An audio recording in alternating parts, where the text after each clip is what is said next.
In this video, I'm going to explain how you can avoid the unescapable $50 trillion in debt that is coming to this nation in 10 short years.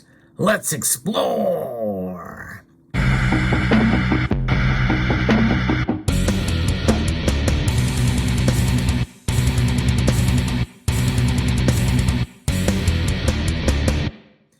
What you are looking at here is a Federal Reserve note. It is a debt instrument.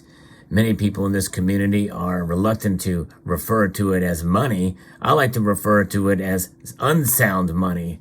Money that is certainly losing value year after year. In fact, as I record this video, both the producer price index and the consumer price index are both unexpectedly up. Inflation is rising. It has on here that it says $1 is the denomination on this note, and that means a whole lot. It means a whole lot something different now than it did 10 years ago, and 20 years ago, and certainly 50 years ago. In fact, when the Federal Reserve Act was enacted in 1913, it meant about 98% more than what it means now. So what's happening here? Well, I'm going to be referencing an article here from the New York Times, of all places, that reported on this.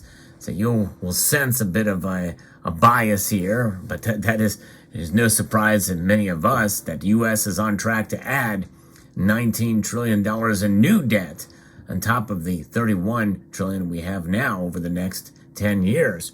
If you enjoy videos like this where I talk about the news and also talk about the fundamentals of precious metals and monetary policy, I hope you will consider pressing that thumbs up button down below, because stay tuned. I'm going to tell you how you can escape it, how you can avoid this $50 trillion in debt that is coming. The United States is on track to add this $19 trillion to its national debt over the next decade, which is $3 trillion more than previously forecast as a result of rising costs and interest payments, veterans' health care, retiree benefits, and the military, according to the Congressional Budget Office in their newest report here. But hey, what's $3 trillion between friends, right? The new forecast released Wednesday afternoon projected a $1.4 trillion gap this year between what the government spends and what it takes in from tax revenues. Over the next decade, deficits will average $2 trillion annually as tax receipts fail to keep pace with the rising costs of Social Security and Medicare benefits for retiring baby boomers. You can already see where the article is going and its slant. This is a call to action for Congress to raise taxes even more on Americans. To put those numbers in context, the total amount of debt held by the public will equal the total annual output of the U.S. economy in 2024, rising to 118% of the economy by 2033. Congress's nonpartisan budget scorekeeper, which, by the way, we used to have faith that the CBO was nonpartisan, not so much these days. But they now project that the U.S. economy will barely grow this year after adjusting for inflation, and the unemployment rate will rise above 5% before growth reaccelerates next year. And it attributes a slowdown in growth to the Federal Reserve's campaign to tame inflation. The projections could supercharge a bipartisan debate between President Biden and the House Republicans over taxes, spending, and the nation's debt limit. Republicans are refusing to raise the limit, which caps the total amount of debt for the federal government may issue unless Mr. Biden agrees to steep but unspecified spending cuts. The refusal threatens to set off a financial crisis and a recession if the government is unable to pay all of its bills on time. Raising the stakes of the standoff, the budget office said that in a separate report on Wednesday that such a crisis could occur as soon as July, and possibly even earlier if lawmakers do not agree to raise the $31.4 trillion limit, which the government technically hit last month.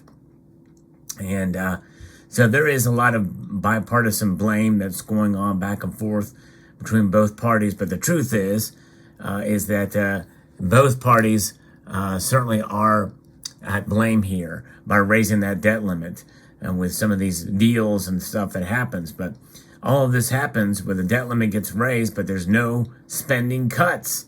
And that's really the bottom line. That's what the House Republicans are suggesting here. They say they will raise the debt limit, but we need to cut spending. And but nonetheless, they typically never do. Spending keeps going up. And because if you were to truly cut spending, then you wouldn't need to raise the debt limit, right? So it's interesting, but nonetheless, and there's no indications in the report that the size of the federal debt is dragging on economic growth or will anytime soon.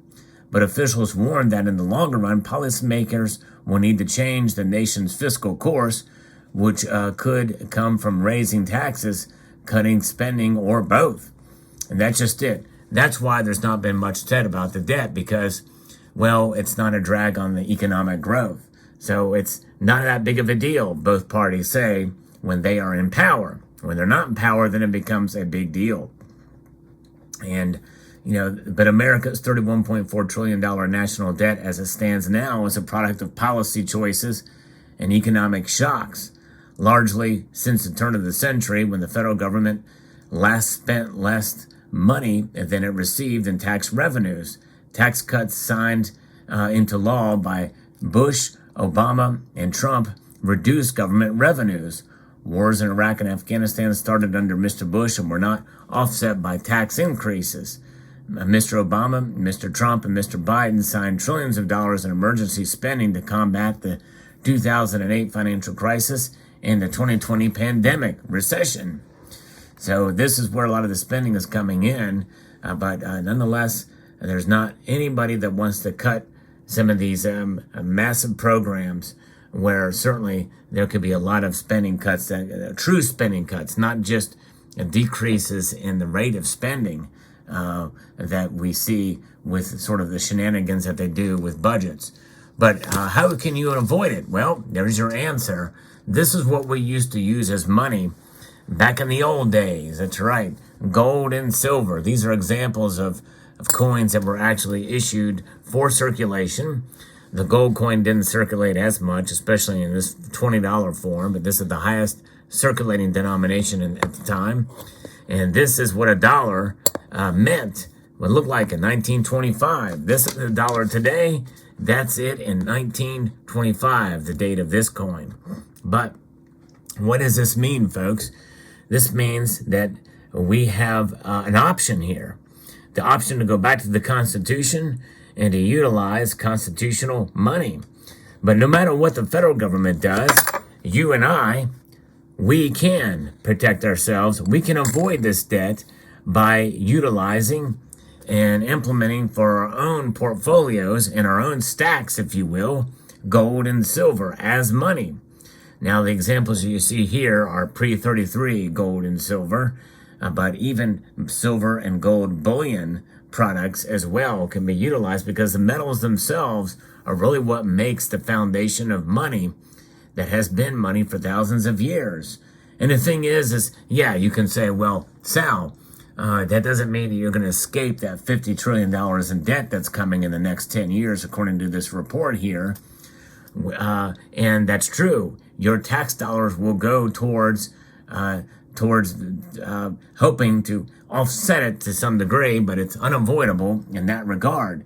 But even as such, it's because they spend, because of what they do. But for you yourself personally, you are protected by gold and silver.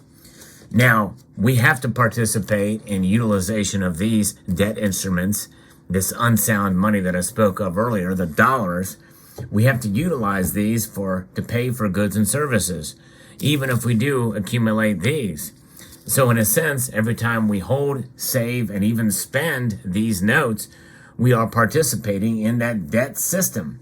And it's unavoidable, but you can escape it as a fail-safe measure with the insurance policy of gold and silver. So in other words, even though $50 trillion sounds like a debt crisis now, and 10 years from now, because of inflation it won't be so much as a crisis. In fact, even according to this report here, they don't think that it's going to have an effect on economic growth. And both Republicans and Democrats feel the same way. But it's really all about faith, right? You've heard me talk about that in another video. But the thing is faith is what people have in this, the dollar, which is utilized in more than 60% of international transactions. The dollar is the top reserve currency. Will it remain as such 10 years from now?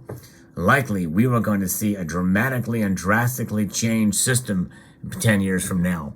By all accounts, I don't think one could even associate that with a conspiracy theory, because it's being talked about openly in the World Economic Forum. They say by 2030, which is about 7 years from now, we will probably see a central bank digital currency among the developed world.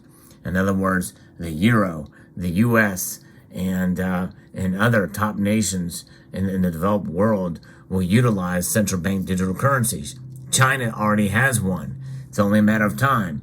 It's all tied into the Great Reset. We're seeing part of that being implemented now with ESG and being able to track and be able to punish or reward through the monetary policy, utilizing environmental, social, governance policies. And that's kind of where things are going. But you can get rid of all of that and not participate as much and have an insurance policy on the side with gold and silver. And that will protect you and you to avoid that debt. Because what happens? If you continue to hold these, even if you accumulate investments and do well in those investments, let's say those investments grow at a rate of 9%, and then inflation shoots up to 12%, you're losing money on those investments, right? And that is something that people have to keep in mind and consider when they're looking at their portfolios now, because inflation is going to start to catch up on those profits that you've made. But those profits will still be taxed at a rate of their return from the original dollars that were worth a whole lot more when the investment was first made. So that's why I believe in holding gold and silver. I really do. And maybe even to a greater degree than probably what most would advise is what I do. And I'm not a financial advisor. I'm not even saying that you should do what I do by having and holding as much precious metals. But you know what? When I see a nation that tries to print itself out of money problems, I believe in holding money that has been understood and as such and utilized, especially in the United States before 1933 for gold and even before 1965 for silver.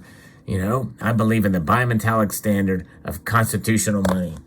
So that's what I believe in, and that's why I'm not going to participate in their debt Ponzi scheme, because that's really what it is when you think about it. All these government programs, even the entitlements, essentially are Ponzi schemes, especially Social Security. It needs to be done away with. It needs to be abolished. And give us our money and let us do with it what we can make it grow much faster and in a much safer way. And one way is gold and silver. But nonetheless, I refuse to participate in it, which is why I'm stacking gold and silver. Let me know what your thoughts are in the comment section down below. I'd like to extend a multitude of gratitude to you all for taking the time to watch and encourage you to please rate, share, comment, and subscribe.